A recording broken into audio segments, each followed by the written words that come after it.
PSG, où sont les vedettes? Je ne sais pas. Là, vraiment, Joao Neves, c'est bouclé. Pacho, c'est fait également. On ne peut pas dire que ce sont des noms ronflants. Après, ça ne veut pas dire que ce ne sont pas des bons joueurs, hein. Mais la stratégie du plus de bling-bling, plus de stars semble se confirmer. Malgré tout, j'avais quand même entendu parler, moi, d'un attaquant côté profil vedette. Nico Williams, la semaine dernière, j'ai avancé un chiffre 70%. En tout cas, moi, le PSG était assez confiant, peut-être parce que, comme ils ont l'habitude de ne pas avoir de problème d'oseille dans les salaires qu'ils proposent, dans les sommes qu'ils peuvent mettre sur le tapis, on s'est dit, bon, s'ils veulent, ils vont le faire. Bah non. Au final, il avait raison, Elton, il va rester à Bilbao, hein, j'ai l'impression. Exactement. Bien sûr, il a fait une vidéo là, hier, aujourd'hui. Exactement. Hier, dans la foulée, on a appris que Alvarez allait quitter Manchester City. C'est un club qui a de l'argent, attention. Oui, on l'avait dit. C'est pas un club sans oseille. Alvarez, Alvarez, c'est également un joueur qui quitte City.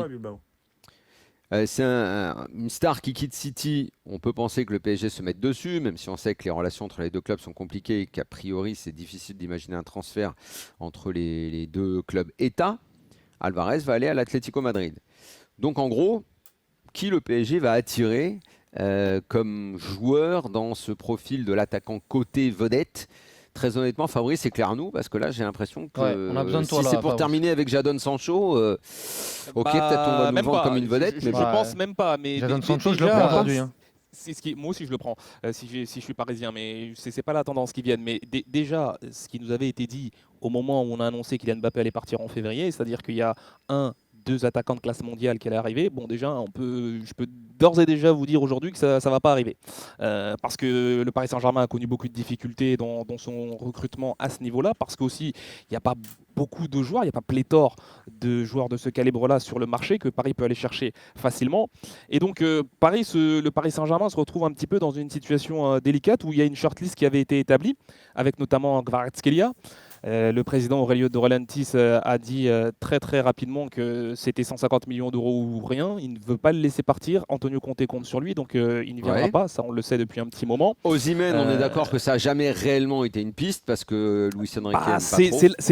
C'est là où c'est complexe. Parce que oui, Luis Enrique n'est pas forcément fan de ce profil-là. En tout cas, il n'est pas convaincu que c'est le joueur qu'il lui faut devant pour mener à bien son jeu. Mais au sein de la direction, d'autres voient plaider plutôt en sa faveur. Depuis longtemps. Luis Campos, voilà, exactement. Et le joueur, messieurs, il est convaincu. Le joueur, à l'heure où on parle, est convaincu qu'il peut encore signer au Paris Saint-Germain. Oui, mais Fabrice, on est d'accord qu'un Osimhen qui viendrait, moi j'ai beaucoup de mal à y croire parce que ça voudrait dire que l'entraîneur Luis Enrique prend un joueur qui veut pas vraiment l'année dernière. L'année dernière, on lui a quand même donné. Mais en même temps, attention. Il voulait Alvarez, Enrique. Luis Enrique voulait Alvarez. Je peux comprendre ça quand même. On lui a quand même donné l'année dernière 2-9 qu'il voulait pas forcément. Surtout Colomboigny qui est venu parce que c'est Nasser qui avait réellement envie de le faire venir. On a quand même dépensé 180 millions sur 2-9 que Luis Enrique a peu ou pas fait jouer en œuvre. Après, il n'a pas mis de veto non plus. N'aime pas. Après, il n'a pas mis de veto non plus, notamment sur Colomboigny. C'est vrai que ce n'était pas forcément son premier choix, mais il n'a pas mis de veto parce qu'il a mis des vetos sur d'autres joueurs où là, pour le coup, il y a eu une fin de non-recevoir. Quand il met des vetos, les joueurs ne viennent pas. Après, il n'avait pas la même importance l'année dernière. Il venait d'arriver. Je pense qu'il a beaucoup plus de crédit aujourd'hui que l'année dernière dans le recrutement.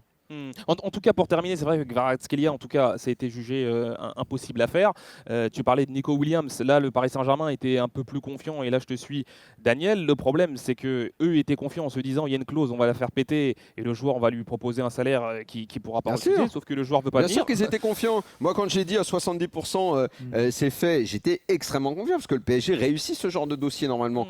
Mais Nico Williams, il n'a pas été attiré par l'histoire. Mais quand on dit il y a 10 jours que cette équipe, que ce club manque d'attractivité aujourd'hui et qu'il y a un réel déclassement, il faut à un moment donné. Pour moi, c'est la vraie question. Il faut à un moment donné se faire. Moi, je nuancerais quand même, messieurs. C'est-à-dire qu'il y a des joueurs comme Joshua Kimmich et Nico Williams qui ont dit non. on souhaite pas venir. Et il y en a d'autres pour qui c'est un problème vraiment de négociation club à club. Ouais, mais quel joueur aujourd'hui? Oui, d'accord. Ok. Jadon Sancho, c'est ça aussi. Jadon Sancho, il est plutôt OK pour venir. On a reculé. On parlait de Neymar il y a 6 ans. On parlait de ce type de joueur. Ah bah c'est plus le même projet. Oui, c'est plus le même projet. Walid, ça t'aura pas échappé qu'aujourd'hui l'idée c'est pas d'aller chercher des très très grandes stars. Fabrice, on a compris, mais entre le trop de stars et le plus de stars, parce que déjà il faut revenir sur le mot star. Moi je m'en fous de star ou pas star. C'est surtout des joueurs de qualité qui apportent à ton équipe. C'est surtout ça. Là on est quand même le. Et quel joueur tu aurais vu toi devant par exemple? Non, on est quand même le 7 août, Fabrice. Et j'ai regardé le match contre Sturm Graz. L'effectif actuel devant, c'est quand même Marco Asensio, Barcola, Ousmane Dembélé, Kolo Muani et Gonzalo Ramos. Non, mais est-ce que parle du PSG quand même. Est-ce que le problème c'est d'avoir des stars ou est-ce qu'après tout on peut imaginer qu'on compte sur Luis Enrique pour fabriquer un très bon collectif avec une équipe qui, pour certains joueurs en tout cas, là, vont avoir un vécu d'une deuxième saison ensemble, et que l'état d'esprit qui avait commencé à naître la saison dernière, au début de la saison dernière, on va le renforcer et que finalement tout le monde sera content avec renforcer ça. Où, Daniel ? Et que le côté que toi tu déplores là dans ton agacement, finalement on s'assoit dessus, on dit écoute Walid, excite-toi autant que tu veux, c'est le PSG, c'est ceci, c'est cela, c'est différent maintenant. Accepte que ce soit différent, on va essayer de faire autrement les choses. Est-ce qu'il faut se mettre ça en tête mais pourquoi c'est différent, Daniel? C'est ça, c'est la question qui est importante. C'est que ça, Walid, j'allais terminer. Est-ce que c'est contraint? Exactement. Est-ce que c'est contraint ou est-ce que également on en a commencé à en parler hier? Attention, et là Fabrice qui a une vision globale du mercato partout en Europe. Est-ce qu'on n'est pas dans ce qu'on abordait hier, avant-hier, dans une pénurie finalement de vedettes? Oui, mais ça doit pas être une discussion. Ça doit pas être une discussion. Moi, je pense qu'il y a de ça. Au final, Nico Williams, au mois de mai, on aurait tous fait et puis comme on l'a vu à l'Euro excellent, on se dit, et d'un coup il est passé dans le profil vedette, mais au mois de mai on aurait dit ah ouais le mec de Bilbao, évidemment qu'on aurait fait ça les gars, évidemment qu'on aurait fait ça. Donc est-ce qu'il y a réellement de mecs à prendre? Même Kvara, la vérité, je pose la question. Attendez, laissez-moi terminer. Kvara l'année dernière, après la saison qu'il a fait à Naples, et donc avant l'Euro, même Kvara on aurait dit ouah 100 millions sur lui, ouais il a fait une super année l'année d'avant, mais celle-ci à Naples elle n'était pas terrible. Donc Fabrice, on est d'accord qu'il y a quelque chose dans le panorama européen qui a changé quand même. Moi, je te suis, Daniel, et d'où ma question que je posais à Walid, que je pose aussi à Thibaut. Aujourd'hui, qui est meilleur, largement meilleur, où tu te dis il y a largement plus de garanties en numéro 9, par exemple, qu'un Gonzalo Ramos? Alvarez, voilà. Mais on va avoir du mal à me citer 3 joueurs. Mais Alvarez, c'est normal. Évidemment, on va pas les chercher. On t'en citera pas 3. Mais Alvarez, c'est normal qu'il décide d'aller à l'Atlético plutôt qu'au PSG. Après, c'est normal. Pour lui, c'est parfaitement normal. Mais est-ce que c'est normal pour le PSG? Non, mais là, c'est une vraie question. Mais Walid, la question que tu dois sur des joueurs. L'Atlético 4e de Liga l'année dernière. 4e de Liga l'année dernière. Pourquoi ils peuvent plus? D'où ils peuvent plus prendre Alvarez? Pourquoi? On parle d'un remplaçant de City. On parle d'un remplaçant de City quand même. On n'a pas dit Haaland. Si tu veux faire un transfert oseille, / projet sportif, tu vas plus au PSG. Tu vas directement en Arabie Saoudite. Pourquoi tu vas t'emmerder à aller au PSG? Non, là je suis pas d'accord. Le seul truc, il y a un point central quand même. Si tu veux faire un transfert sportif avec des bonnes conditions économiques, la Liga est beaucoup plus attractive que la Ligue 1. On parle d'un ancien demi-finaliste de Ligue des Champions quand même, Thibaut. Messieurs, s'il vous plaît, il y a quand même un point central et il faut absolument en parler et le mettre en avant quand on évoque ce type de débat. C'est que voulait faire le Paris Saint-Germain à la base.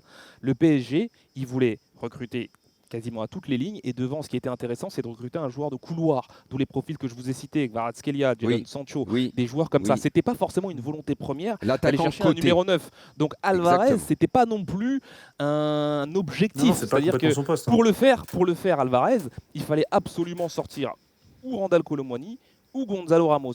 Les deux joueurs veulent rester, la direction va pas les pousser dehors. Je te pose une question, s'il te plaît. C'est pas le Paris Saint-Germain aujourd'hui n'a pas pour objectif premier de chercher un numéro 9. Je suis d'accord avec toi sur le poste de numéro 9, mais le gros problème, c'est qu'on a eu un coach l'an dernier qui, sur toutes les grosses échéances, a mis 180 millions d'euros sur le banc, et il n'était pas content des numéros 9. Absolument. Donc à un moment donné, ce travail-là, tu dois le faire en concertation avec ton coach. Il faut être juste, il y avait l'épisode de la maladie de Gonzalo Ramos. Donc il va les faire jouer. Convaincu. Il va les faire jouer l'an prochain. Je te confirme qu'il est convaincu qu'aujourd'hui, que Gonzalo Ramos et Randal Colomoni feront une bien meilleure saison que la saison passée. Ok, d'accord, très très bien. Maintenant, tu ne remplaces pas Kylian Mbappé malgré tout ce que j'ai dit sur Kylian Mbappé. C'est-à-dire que là, on est en train. C'était d'aller chercher un joueur qui est capable de les alimenter. C'était d'aller chercher un joueur. Mais ce joueur-là va pas venir. Ce joueur-là, s'il vient pas, ce joueur-là, on dira, c'est le marché des transferts. Finalement, c'est comme ça. Est-ce qu'il y a non mais Walid, ça va t'énerver autant que tu veux. C'est quoi la liste? Mais la liste, c'est pas normal que le Paris Saint-Germain. Donne-moi les noms. Mais tu l'as dit. Donne-moi les noms. Gvara, Leao, Jadon Sancho, tous ces Leao, Luis Enrique veut même pas en entendre parler de Leao. C'est tellement pas son profil, il veut même pas en entendre parler. D'accord, ok. Il va entendre parler de personne alors. Tout le monde va entendre parler de personne. C'est très très bien entre eux. Ceux qui veulent pas venir et ceux qu'on veut pas. Dans ces cas-là, il faut pas.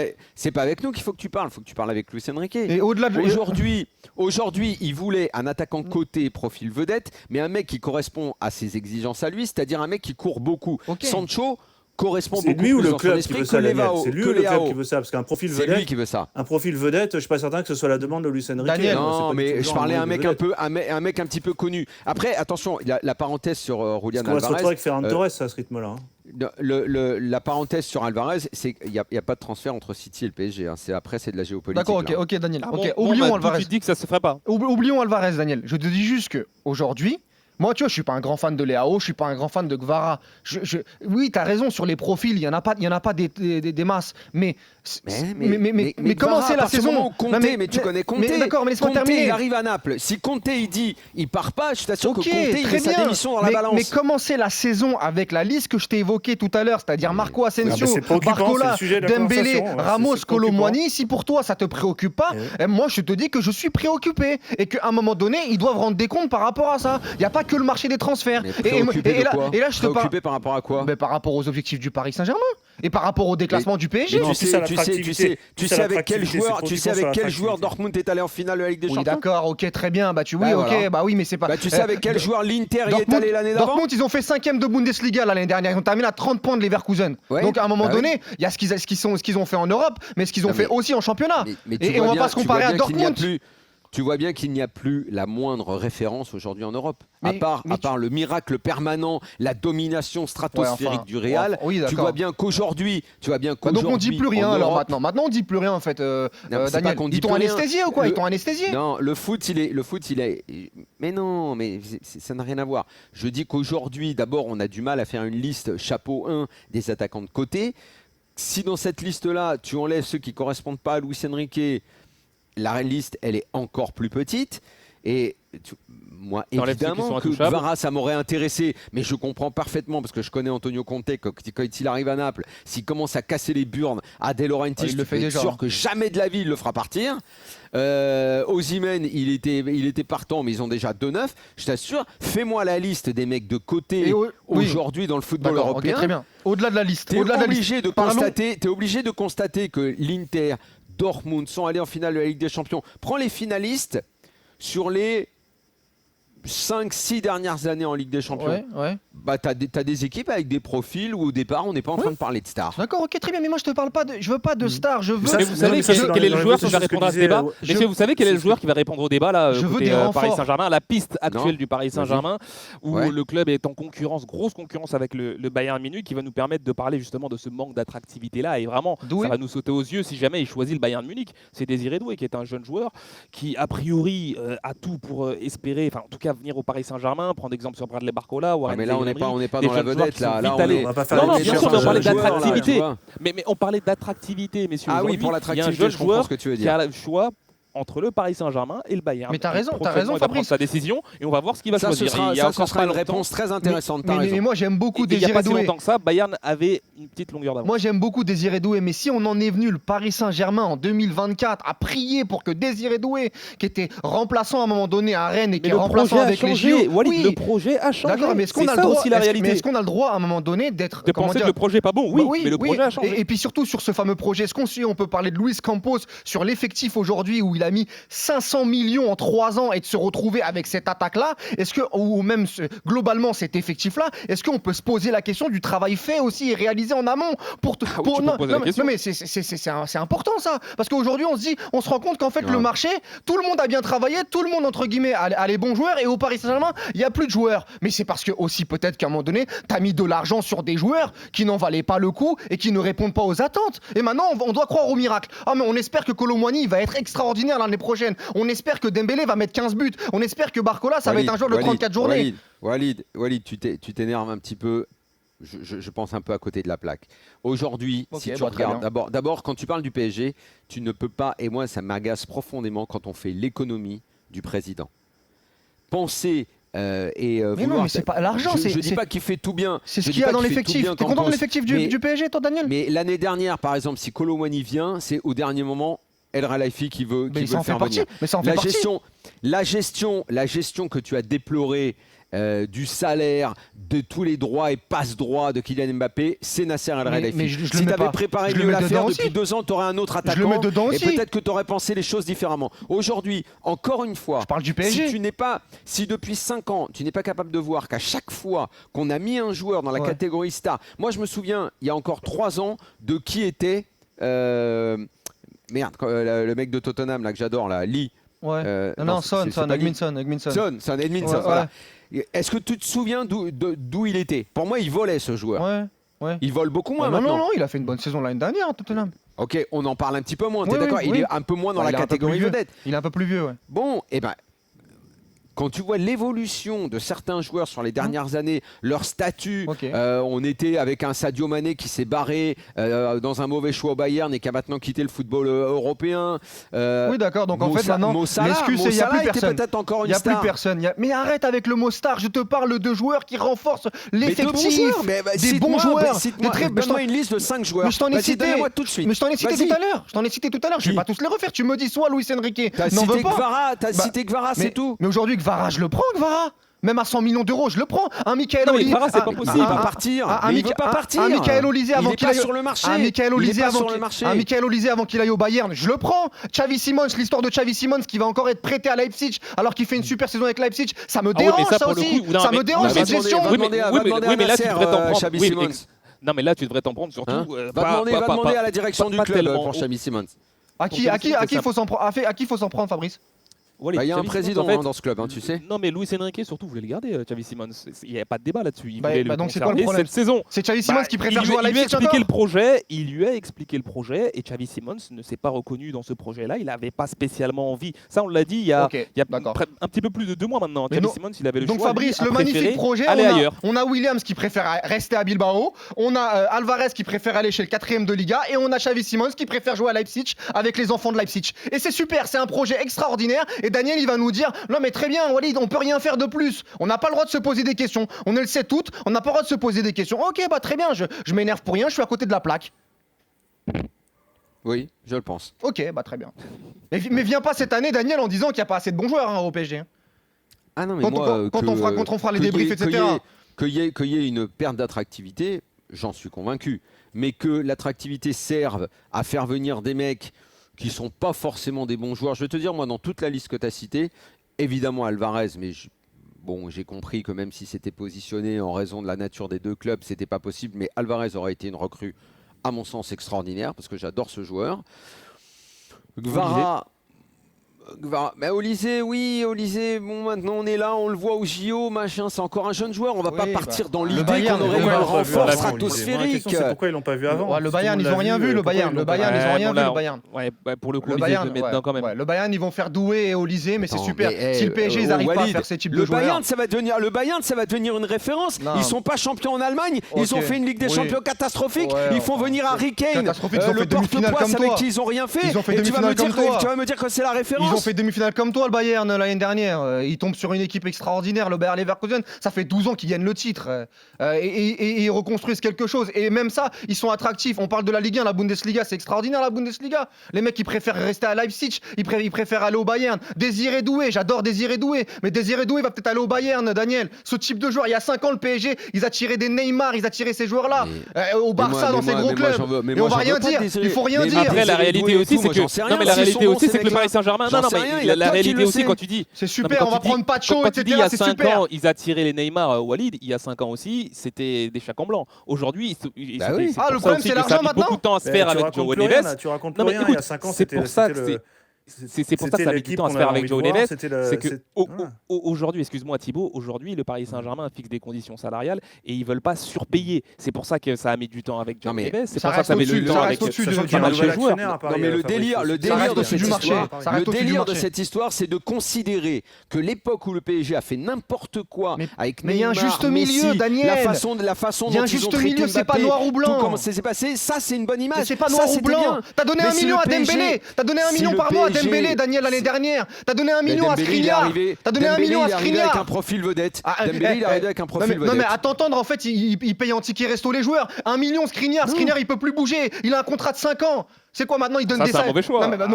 Arrêtez de me raconter des histoires alors. Arrêtez de me dire qu'ils payent plus les mecs, ils payent bien les mecs, ils payent même très bien les mecs. Je te parlais des transferts. Tous ces mecs-là. Non mais tous ces mecs-là, Daniel. Tous ces mecs-là, ils ont été très bien payés. Honnêtement, quand tu regardes la vie des clubs et les clubs qui réussissent, tout ton propos est à l'envers. Ok, bah très bien. Tout ton propos n'a aucun sens. Le PSG a fait exactement ce que tu as voulu avec Neymar qui a craché sur le club. Mais c'est quoi le rapport Le rapport, je te dis qu'il faut un juste milieu. Mais quand tu les as pris, les vedettes, elles n'ont rien apporté à part en termes de marketing. T'as pris trop de vedettes à un moment donné et des vedettes qui avaient plus l'âge. Donc la politique sportive était mauvaise.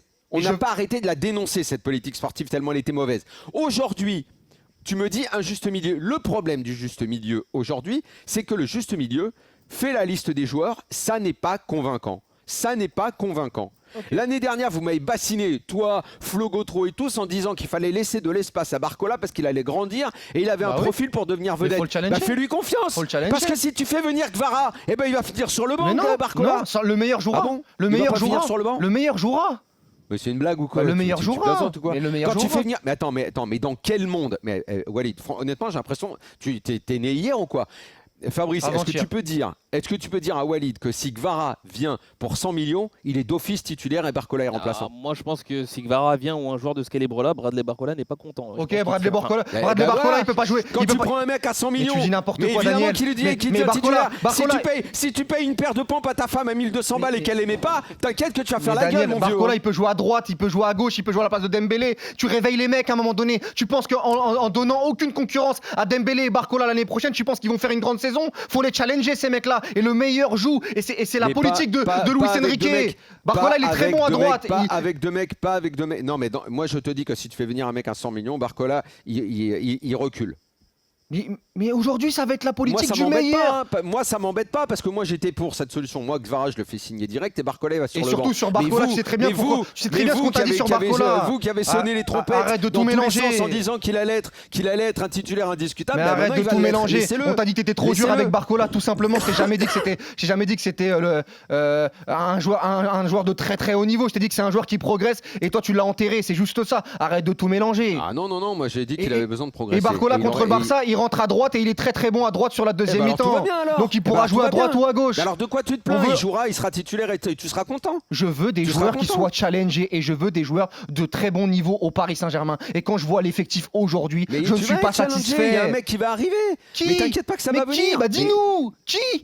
Mais Fabrice t'as éclairé. Ouais, Désiré Doué m'a dit. Un mec qui va venir. Désiré Doué. S'il décide. T'inquiète pas, il y aura forcément un joueur qui va venir pour challenger. Non mais il y a une volonté de faire Désiré Doué et je pense même qu'il y a parce que Désiré Doué aussi dans et ils vont aller le surpayer pour le convaincre, ce sera génial. Et tu seras content. Non, pas forcément. Ici, on n'en a pas parlé, mais le nombre de milieux de terrain qui est actuellement au Paris Saint-Germain, ça aussi, c'est une histoire. Entre Fabien Ruiz, Carlos Soler, Moscardo qui est là, Ayman Kari, ils sont pléthores. Et c'est vrai que l'idée, c'était de faire partir Ugarte et Ruiz, de faire venir Désiré Doué ou un. Joshua Kimmich qui a accepté. de la cote euro avec Ruiz. dans l'idée, il voulait le faire partir. Ça va être très compliqué. Oui, non, mais dans l'idée, il voulait le faire partir. Mais Ruiz, que justement, tu peux profiter de son émancipation à l'Euro. Le gars peut revenir gonflé de confiance et on peut le voir au niveau qu'il a eu pendant l'Euro et tu vas le faire partir. Bah ouais, non mais là, la politique sportive, là, tout est. Mais c'est bien. C'était l'idée, mais en tout cas, j'écarte pas d'un revers de main qu'avant la fin du mercato, ils vont pas faire quelqu'un à gauche ou à droite.